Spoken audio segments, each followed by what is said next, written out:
It's a strange universe out there, and we've got it covered.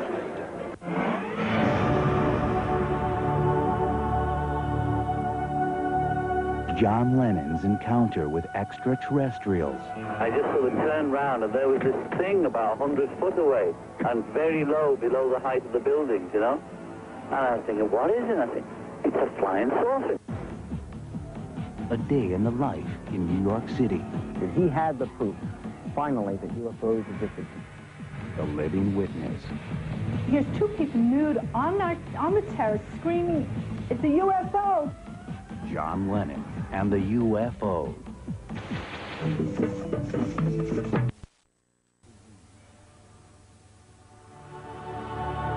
Now, Emmett Miller. John Lennon. He was a hero to many people, and today, long after his death, he still is. Lennon was one of the first rock stars to use his power in politics. It got him in trouble with the powers that be. But what you might not be aware of is his connection to extraterrestrial powers, or the night he encountered a UFO. It happened on the night of August 23rd, 1974. I just sort of turned round, and there was this thing about 100 foot away. John Lennon saw it, and so did his girlfriend, May Pang. And I'm screaming, "It's a UFO!" But only now, 23 years later, are people taking the first close look at this long-lost episode, a day in the life of a Beatle. And for the first time, May Pang is revealing the long, hidden sketches made by John Lennon of what he saw. And stranger still, some are even taking a closer look at John Lennon's death and the possibility that it was linked to something he wasn't supposed to see or talk about.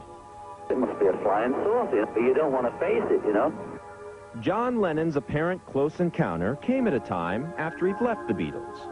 He was living in New York City, fighting a U.S. government attempt to deport him. He was under surveillance by the FBI because of his left-wing political activities. And he was separated from his wife, Yoko Ono, living with his one-time assistant, May Pang, in a penthouse on East 52nd Street. And we were finishing up the Walls and Bridges album that John had been working on. And he decided to take a walk out on our terrace. And now, mind you, he is nude. But if John Lennon made quite a sight, it was nothing compared to what May Pang says they were both about to see for themselves. And all of a sudden I hear him yelling out to me going, "May, come out here." So I go running out to the terrace, and I go, "What is it? I mean, what?" And I stopped, and I looked up, and I saw this saucer-like thing over our head, just going over us very, very slowly, like a snail. And as it was flying over us, it just sort of wavered. It just tilted, went on sort of on its side a little. And I'm screaming, "It's a UFO!" And there was no noise coming out of it. That's what was amazing. And it just hovered over this building for a good 5 minutes. It turned around and it moved out, and it just went straight up into the sky. We just watched it go straight up. John Lennon didn't keep the sighting to himself. He called the police, and they told him they'd already gotten 3 calls. He called a newspaper. They'd gotten 6. Within days, John Lennon was also on the phone to a radio station, where he spoke to all who were tuned in.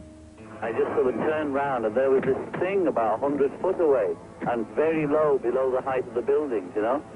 And I was thinking, what is it? I think, it's a flying saucer. It must be a flying saucer. But you don't want to face it, you know?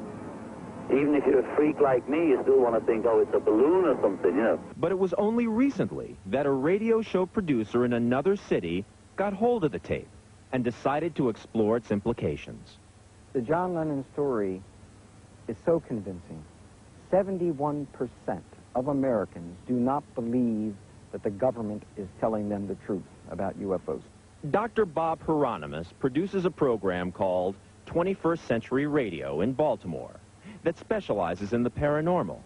John Lennon represented to most of us an individual that we could trust, who would tell the truth, and if he saw these things, then we thought they were credible. In the years since the sighting, John Lennon's testimony has been available to the public. There's the photograph, where he documented the place where he saw the craft. There's even this message he had printed on the cover of the Walls and Bridges album he was making at the time of the sighting. Perhaps the first million-selling affidavit. But there's something else that's been tucked away for more than 2 decades, literally kept in a vault. This is an envelope that I saved over the years, since 1974, which is a picture that John actually drew, and it's his version, it's his drawing of what this ought to look like. So here is the white lights all around, and here was the bright red steady light on top. And here's where the story takes a twist into the unknown. It was shortly after the sighting and completion of the Walls and Bridges album that John Lennon reunited with Yoko Ono and retired from the music business and public life for 5 years. Shortly after he reemerged with a new album and a new vision, he was murdered. Jonathan Vankin co-wrote a book called The 60 Greatest Conspiracies of All Time. The Lennon murder was one of them. They were worried that he had too much influence. This is the theory, that he had too much influence over the minds of young people especially. In his book, Jonathan Vankin did not tie the UFO sighting to Lennon's assassination. But in this age of movies like Men in Black and conspiracy theory, it doesn't take too much of an imagination to wonder if the UFO sighting was somehow connected. If you happen to be running a CIA propaganda operation or a Men in Black propaganda operation, John Lennon's your guy. In hindsight, May Pang has but one regret: that her former lover, John Lennon, was not granted his fondest wish, to be beamed up by the UFO and taken away. Maybe then, he'd still be alive, in some other time, in some other place. I just remember having a conversation shortly thereafter. John's looking at it and he's saying, he goes, I wish they had taken me. He would like to have gone. Of the surviving Beatles, Ringo Starr also believes in UFOs. Many more strange stops to make.